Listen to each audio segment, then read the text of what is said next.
Depuis quelques semaines, à l'approche des décisions qui vont être prises par le rectorat, de nombreuses communes se battent pour pouvoir garder leur école.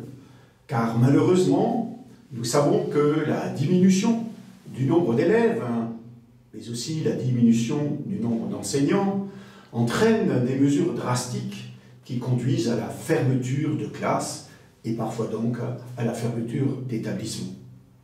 Cette conséquence pour notre vie ordinaire est l'éloignement encore des établissements scolaires pour nos enfants, des kilomètres à faire et parfois même le sentiment d'un abandon. Mais faut-il alors s'inquiéter qu'il y ait des établissements qui résistent un peu mieux ou qu'il y ait l'existence d'une école dite libre ou privée qui menacerait, entre guillemets, l'existence des écoles publiques?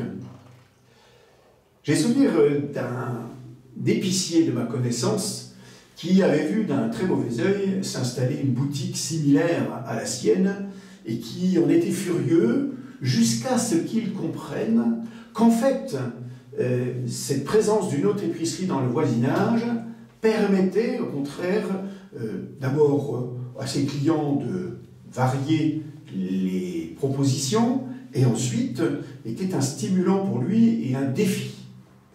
Eh bien, je crois qu'il en va ainsi de l'école et que la présence des établissements publics et des établissements privés est une chance pour tous.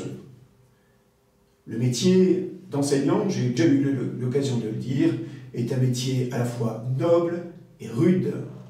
Plutôt que de nous opposer, contribuons ensemble à l'éducation de nos enfants.